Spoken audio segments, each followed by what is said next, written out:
প্রিয় দর্শক, প্রীতি ও শুভেচ্ছা নিন। আশা করি সকলেই ভালো আছেন, সুস্থ আছেন। দেশে ও প্রবাসে বসে যারা আজকে আমার এই অনুষ্ঠান দেখছেন তাদের সবাইকে অনেক অনেক প্রীতি ও শুভেচ্ছা জানিয়ে শুরু করতে যাচ্ছি আজকে আমাদের ভিন্ন মাত্রায় ভিন্ন রকমের একটি অনুষ্ঠান কথার ডালি। আমি ইঞ্জিনিয়ার উর্মি খান আপনাদের মাঝে আজ হাজির হয়েছি কিছু বাস্তব কথা নিয়ে। যদি আমরা সেই কথা মতো চলতে পারি তাহলে হয়তো আমাদের জীবনটা, আমাদের পৃথিবীটা একদিন অনেক সুন্দর হবে। তাই আর কথা না বাড়িয়ে চলুন চলে যাই মূল অনুষ্ঠানে। পৃথিবীর নিয়ম বড় অদ্ভুত। জীবন, চরিত্র ও নৈতিক মূল্যবোধ বিনষ্ট হয়েছে আজ। মানুষের মননশীলতার সাদাকে সাদা আর কালোকে কালো বলতে আমরা সাহস পাই না। তাই বন্ধুরা, চলুন আমরা সত্যকে সত্য, সাদাকে সাদা, কালোকে কালো বলার সেই সাহসটুকু রাখি। স্ত্রীকে ভালো রাখার মানেই ভালো খাবার আর বাসস্থান নয়, তার আত্মিক শান্তিটা খুবই জরুরি। সবাই বিলাসিতায় সুখী হয় না। একজন স্বামী মানে যার হাত ধরে তার স্ত্রী সব ছেড়ে আজীবন কাটিয়ে দেবে, যার ফলে তার সর্বগুণ থাকা প্রয়োজন। অথচ সমাজ স্ত্রীর পিছনে লেগে থাকে তাকে জাজ করতে। আপনি জানেন না আপনার স্ত্রীর ত্যাগের গল্প। আপনার চোখে সে সর্বসুখী। এরকম হলে সমস্যা আপনার চোখের সাথে অন্তরেরও। আপনি আসলে তাকে উপলব্ধি করতে পারেন না। একটা স্বামী শুধু জীবন সঙ্গী নয়, বরং বাবা মায়ের স্নেহেরও অংশীদার, স্ত্রীর উত্তম বন্ধু। অথচ আপনার মধ্যে এগো কাজ করে। স্ত্রীর উপদেশে যদি শুনতে শরীর জ্বলে তাহলে বুঝে নিন শয়তান আপনাকে অহংকার কাবু করে ফেলেছে। স্ত্রীর প্রতি যেমন স্বামীর কর্তৃত্ব রয়েছে, তদুপরি স্বামীর প্রতিও স্ত্রীর পূর্ণ হক রয়েছে। সংসার জীবনে কলহ আসবেই, কিন্তু সেই কলহে জবান দিয়ে যেন এমন কিছু বের না হয় যেটা সাংসারিক জীবনটা বিষাদ করে দেয়। জীবন কেটে যাবে, কিন্তু জবানের কষ্টের ঘা কোনো মলমে শুকাবে না। স্ত্রীর অনুভূতিগুলো তার হয়ে ভাবলে বুঝতে পারবে তাকে। বিশ্বাস করুন, জগতের সব নারী ভালোবাসা, আদর, স্নেহ ও আহ্লাদের কাঙ্গাল। এসব দিয়েই প্রতিটি নারীকে সহজে কাবু করা যায়। আপনি একটু ভাবুন, স্ত্রীর পরিবার থেকে কেউ আপনার বিরুদ্ধে কিছু বললে আপনি মারাত্মক চটে যাবেন। হয়তো কোনো দিন শ্বশুরবাড়ি পা রাখবেন না, অথচ প্রতিনিয়ত আপনার স্ত্রীর সাথে এটা হয়ে চলেছে। যেখানে আপনি পারেন না ফ্যামিলি ছাড়া কাউকে আপন করতে, সেখানে তার উপর কিভাবে চাপিয়ে দেন। মেয়ে বলে কি মানুষ না? আপনিও যেই মায়ের সন্তান, সেও মায়েরই সন্তান, বরং বাবার রাজকুমারীও। আচ্ছা, কোন আইনে লেখা একটা মেয়েকে এসব সহ্য করতেই হবে? না রাষ্ট্রীয় আইন, আর না ইসলামিক শরিয়ত। শরীয়তের দৃষ্টিতে নারীরা এহসান করে, না করলেও বাধ্য নয়। স্ত্রীকে সম্মান দিতে শিখুন, কেননা আল্লাহর কাছে ওই ব্যক্তি উত্তম যে তার স্ত্রীর নিকট উত্তম। আমার কথা না, এটা হাদিসের কথা। একজন স্বামীকে খুব বেশি সাপোর্টেড হতে হয়। উত্তম জীবনসঙ্গী না পেলে জীবনটা এত বেশি দুর্বিষহ হয় যে বলে বোঝানো যাবে না। এটাও ঠিক, সবার নসিবে সব জোটে না। প্রার্থনা অপূর্ণ চলুক এভাবেই। থাক না সবার জীবনে কিছু অমলিন মসলিনতার নীরবতা, অর্থবিহীন কিন্তু স্বার্থপর আর স্বাভাবিক কথা। আমাদের সমাজে নারী পুরুষ সকলের ডিভোর্সের হার খুব বেশি বেড়ে গেছে। প্রতিনিয়ত প্রতিদিন জরিপে দেখা গেছে বাংলাদেশের 28টা নারী পুরুষ ডিভোর্স হচ্ছে প্রতিদিন। তাই এই ডিভোর্স নিয়ে কিছু কথা আমি মনে করি না বললেই নয়। আত্মিক মনস্তিক যে সাপোর্টেরটা দরকার পড়ে একজন আরেকজনের প্রতি, পুরুষ নারী উভয়ের প্রতি, সেটা আসলে আমরা নিজেদের জায়গা থেকে নিজেদের ভুলে যাই বলে আজ আমাদের এই অবস্থা। আমরা সহনশীলতার মধ্যে কেউ নেই। একটা ডিভোর্সি বা বিধবা নারীকে সর্বোচ্চ সম্মান দেওয়া উচিত, কারণ নারীরা কখনো চায় না তার সংসারটা ভেঙে যাক। নানান প্রতিকূলতার মাঝেও নারীরা চায় সংসারটা টিকিয়ে রাখতে। স্বামীরা স্ত্রীকে মারধর করে, নেশা করে, কাজ করে না, সংসারে দুর্দশা সৃষ্টি হয়। 60% পুরুষের কারণে সংসার ভেঙে যায়। এটা আমরা পুরুষ সমাজে, পুরুষ শাসিত সমাজে মানি আর নাই মানি, কিন্তু আপনার নিজের বিশ্বাসের জায়গা থেকে একবার নিজেকে প্রশ্ন করে দেখুন, আসলে আমাদের দোষটা কোথায়?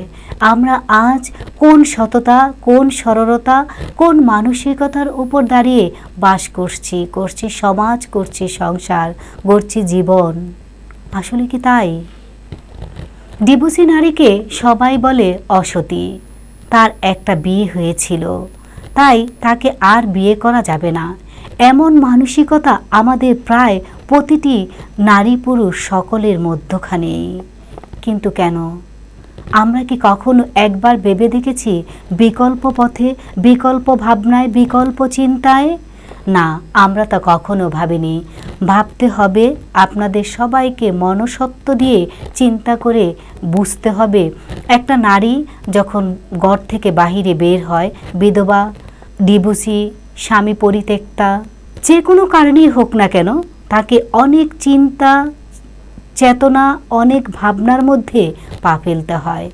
পাশের ফ্ল্যাটের একটা মানুষের সঙ্গে কথা বলতে গেলেও তাকে বারবার চিন্তা করতে হয়, আমাকে কোন বিপদে যেন পড়তে হয়, কোন কথা থেকে যেন, কোন কথা আঁচলে আমাকে আঁকড়ে পৃষ্ঠে ধরে, কোন সমস্যায় যেন আমি পড়ি। এই সমস্যা সমাধানগুলি আমাদের নিজেদের মাঝে। আমরা কখনো ভাবি না স্বামী পরিত্যক্তা, ডিভোর্সি, বিধবা যে কোনো নারী কতটা বিপদের মধ্যে তার জীবন সংসার চালায়। এমন চিন্তা ভাবনা থেকে বেরিয়ে আসুন। বর্তমান যুগে যে মেয়ে অবিবাহিত, প্রায়ই দেখা যায় এই মেয়েগুলি 10টা ছেলের সাথে প্রেম করে ঘুরে বেড়ায়। 30% আবার রুম ডেটে চলে যায়। সে কি তাহলে সতীত্ব নিয়ে বসবাস করে? এটাকে আমরা সততার সহিত বলতে পারি? না, তা কখনোই না। যে মেয়ে ডিভোর্সি, যে মেয়ে স্বামী পরিত্যক্তা, যে মেয়ে বিধবা, সে ওই সব অবিবাহিত মেয়ের থেকে পবিত্র, কারণ সে যা কিছু করেছে ইসলামিক শরীয়ত মোতাবেক তার স্বামীর সাথেই করেছে। ডিভোর্সি এবং বিধবা মেয়েদেরকে অবহেলা করবেন না। তবে একটি কথা আমার পুরুষ শাসিত সমাজের ভাইদের কাছে বলতে চাই, ডিভোর্সি এবং বিধবা মেয়েদেরকে অবহেলা করবেন না। পারলে বিয়ে করে বেঁচে থাকার সুযোগটুকু করে দিন, এতে মহান আল্লাহ খুশি হবেন আপনার প্রতি। অনেক ডিভোর্সি বিধবা মায়ের জীবন শুধুমাত্র সন্তানের জন্য বিপন্ন। এমন বিপন্ন ডিভোর্সি কোনো পুরুষের বেলা হয় কিনা আমার জানা নেই। পুরুষ শাসিত পুরুষেরা কতটুকু বিপদ আচ্ছন্ন হয়ে পড়েন ডিভোর্সি। বা স্ত্রী মরে গেলে পুরুষের কর্মজীবনে তেমন কোনো প্রভাব পড়ে কিনা। তাছাড়া পুরুষকে ঘর সংসার হারা হতে হয় না, যেমনটা নারীকে ছাড়তে হয় তার নিজ হাতে তিলে তিলে গড়া স্বপ্নের সাজানো সংসার, বাড়ি, স্বামী, পরিবার। এক কথায় পুরনো এক কাপড়ের ঠিকানাবিহীন পথে নামিয়ে দেওয়া হয় নারীকে। সম্ভব হলে সমাজপতিরা সেটাও খুলে রাখার নিয়ম করত। এভাবে সব হারিয়ে ঠিকানাবিহীন কচুরিপানার মতো বাঁচতে হয় একা শুধু একটি নারীকে। নিজের বাবা মা ভাই বোনদের কাছেও পরগাছা, পরজীবিত রূপান্তরিত হয়ে বোবা সেজে থাকতে হয় সেই স্বামী পরিত্যক্তা বা ডিভোর্সি বিধবা নারীটিকেই মেয়েটিকেই মাটিকেই। বাচ্চা, ছোট বা দেখাশোনার কেউ নেই, এমন বিভিন্ন কারণে একজন শিক্ষিত, যোগ্য, কর্মক্ষম, ডিভোর্সি, বিধবা, স্বামী পরিত্যক্তা মায়ের পক্ষে কাজ করে স্বনির্ভর হয়ে মাথা উঁচু করে সমাজে প্রতিষ্ঠিত হবার বা বাঁচবার সুযোগ হয়ে ওঠে না। শুধু কি তাই, মা হওয়ার অপরাধে সন্তানের দায় এড়াতে না পেরে সারা জীবন অযোগ্য থেকে যেতে বাধ্য হন শুধু নারী বা মা। এসব কিছু একজন বাবার জন্য বাধা হতে পারে না। আমাদের সন্তানরা বড় হয়ে কি কোনো দিন বুঝবে না নারীর প্রতি কেন এই নিয়ম, কেন ওই বৈষম্য? এদেশে আইন যাও আছে, প্রয়োগ নেই। ডিভোর্স দুজন বিবাহিত দম্পতির মধ্যে যখন ভিন্ন মত চরম আকারে দেখা দেয়, তখনই ডিভোর্স জরুরি হয়ে পড়ে। ভালো থাকার জন্য ডিভোর্সের প্রয়োজনীয়তা অস্বীকার করার কোনো সুযোগ নেই। এটা আমাদের সকলকে মানতে হবে। আর যদি আমরা না মানি, তাহলে পথে ঘাটে রাস্তায় অহরহ আমরা দেখতে পাচ্ছি এই সংসার মিল না হওয়ার কারণে অনেক দুর্ঘটনা ঘটে যাচ্ছে। যদিও এদেশে নারী পুরুষ উভয়ের ডিভোর্স হলেও সমাজ এবং নিজের পরিবার নারীকেই অসম্মানের চোখে দেখে, যার ফলে একজন ডিভোর্সি পুরুষ যতটা সহজে দ্বিতীয়, তৃতীয়, চতুর্থবারের স্বাভাবিক জীবনে ফিরে যেতে পারে, একজন নারীর জন্য স্বাভাবিক জীবনে ফেরা ততটা সহজ হয় না। আমার বলায় সমাজ এবং পরিবারের এসব দৃষ্টিভঙ্গি খুব একটা পরিবর্তন হবে তা মনে করি না।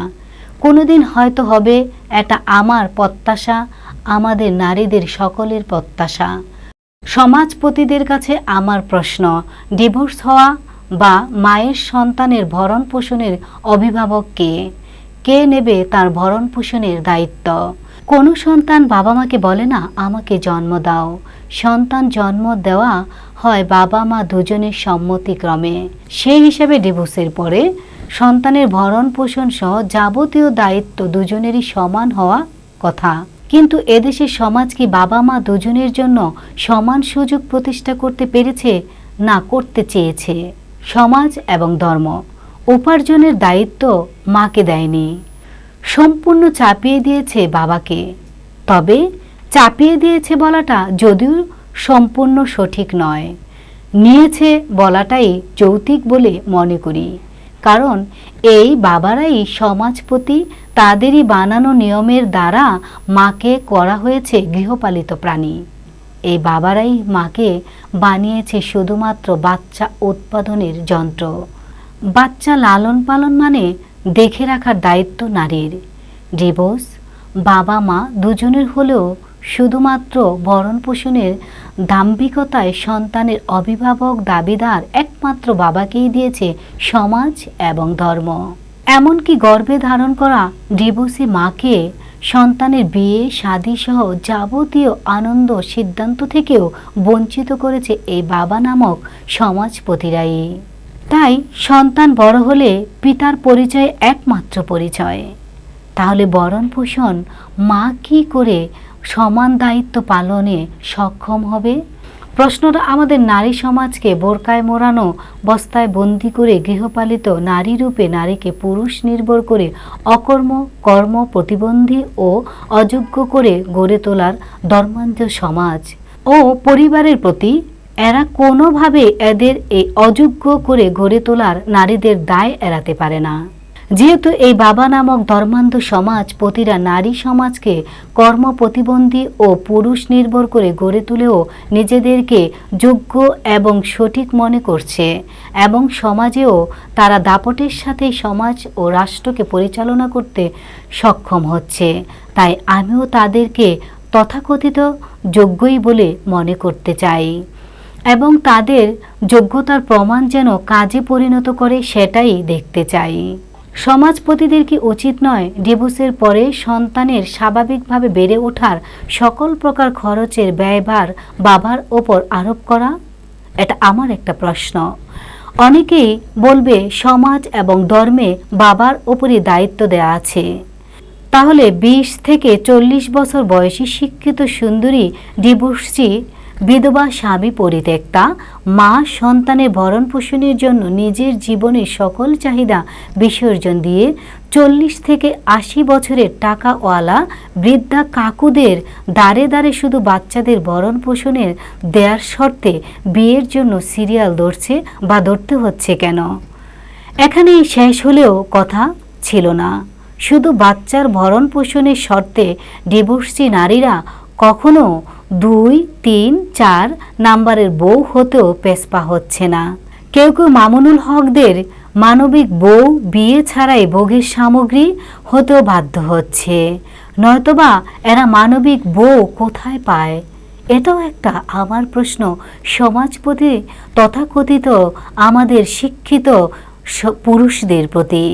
সকল ডিভোর্সি নারীদের পক্ষ থেকে তথাকথিত সমাজপতিদের কাছে বলতে চাই, আপনারা ডিভোর্সি পিতা সন্তানদের স্বাভাবিক বেড়ে ওঠার স্বার্থে এবং ডিভোর্সি মায়েদের স্বাভাবিক জীবনযাপন করতে যেন কোনো অযোগ্যের বউ বা মানবিক বউ হতে না হয়, সেই দিকগুলো বিবেচনা করে সন্তানের সকল প্রকার ভরণ পোষণের দায়িত্ব আপনাদের বানানো যোগ্য পিতাকে দিন এবং সেই দায়িত্ব থেকে কোনো পিতা যেন কোনো প্রকার কুযুক্তির আশ্রয় নিয়ে দায়িত্ব এড়াতে না পারে।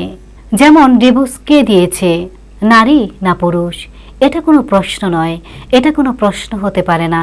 তথাকথিত সমাজে এই নিয়মটা ধরে রেখে আমাদের নারীদেরকে পিছিয়ে দেওয়া হচ্ছে।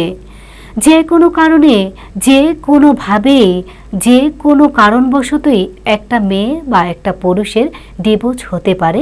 ডিভোর্স হওয়াটা স্বাভাবিক। ঝগড়াঝাটি করে একজন আরেকজনের প্রতি সম্মান নষ্ট করে শ্রদ্ধাবোধ হারিয়ে ফেলে সংসার করার চেয়ে না করাই ভালো। সেক্ষেত্রে ডিভোর্সে চলে যাওয়াটাই আমি উত্তম বলে মনে করি। নারী ডিভোর্স দিলে বাচ্চার ভরণ পোষণের দায় শুধু নারীরই। যদিও এসব কুযুক্তির মাঝে মধ্যে কিছু সমাজ উচ্চপতিদের মধ্যেও বিদ্যমান দেখা যায়। অনেক ডিভোর্সি নারীও এসব কুযুক্তি সমর্থন সহ নিজের মধ্যে ধারণ করতে দেখা যায়। যেহেতু সমাজ নারীকে কর্মপ্রতিবন্ধী করে গড়ে তুলছে, তাই এসব কুযুক্তি দিয়ে যেন কোনো পিতা সন্তানের দায়িত্ব নিয়ে অনীহা অবহেলা করে দায়িত্ব এড়িয়ে ডিভোর্সি মা এবং সন্তানের ভবিষ্যৎ অন্ধকার ও অনিরাপদ করতে না পারে। যেহেতু সমাজ নারীকে কর্ম প্রতিবন্ধী করে গড়ে তুলছে, তাই এসব কুযুক্তি দিয়ে যেন কোনো পিতা সন্তানের দায়িত্ব নিয়ে অনীহা অবহেলা করে দায়িত্ব এড়িয়ে ডিভোর্সি মা এবং সন্তানের ভবিষ্যৎ অন্ধকার ও অনিরাপদ করতে না পারে, সে ব্যাপারে রাষ্ট্র এবং সমাজপতিদের কাছে কঠোর মনিটরিং প্রত্যাশা করি। আমাদের স্বাধীন সুস্থ সুন্দর সমাজে আমরা ডিভোর্সি স্বামী পরিত্যক্তা বিধবা নারীরা আরও অনেক কিছু প্রত্যাশা করি। তার মধ্যে আমাদের আগামী দিনের নারীরা মায়েরা পুরুষ নির্ভর না হয়ে শিক্ষিত যোগ্য কর্মজীবী আত্মনির্ভরশীল স্বনির্ভর মা হোক এবং সেই যোগ্য মায়ের সন্তানরা আগামী দিনের বাবা হয়ে সমাজপতি হয়ে হয়তো এসব বৈষম্য সমাজ থেকে চিরতরে বিদায় করে নতুন সমতার সমাজ ব্যবস্থা গড়ে তুলবে। সেই সমাজের নারীকে অযোগ্য হয়ে চাকরানি হয়ে সন্তান উৎপাদনের যন্ত্র হয়ে হয়তো বেঁচে থাকতে হবে না। তারা সমতার সমাজে আত্মসম্মান নিয়ে বেঁচে থাকবে, নিজেরা মাথা উঁচু করে এই সমাজে। সেদিন হয়তো ডিভোর্স নামে কিছু থাকবে না, থাকবে না নারী পুরুষের বৈষম্য, নারী পুরুষের সামাজিক পরিচিতি, থাকবে শুধু মানুষ হয়ে মানুষ। সেই মানব সমাজে নারী পুরুষ হাতে হাত রেখে পৃথিবীর মানব সভ্যতাকে নিয়ে যাবে অনেক উচ্চতায় এবং সেই মানুষের সমাজ থাকবে শুধু পরস্পরের প্রতি সম্মান, স্নেহ, ভালোবাসা, শ্রদ্ধা, ভালোবাসায় পরিপূর্ণ প্রতিটি সমাজ ও পরিবার। এটাই আমাদের সকলের প্রত্যাশা। বন্ধুরা, আবার দেখা হবে অন্য কোনোভাবে অন্য কোনো সময়। সে পর্যন্ত সকলে ভালো থাকবেন, সুস্থ থাকবেন। আর হ্যাঁ, আমাদের বাংলাদেশের সকল উন্নয়নে নিজেকে সম্পৃক্ত করুন। বিদায় নিচ্ছি, আমি ইঞ্জিনিয়ার উর্মি খান। আল্লাহ হাফিজ।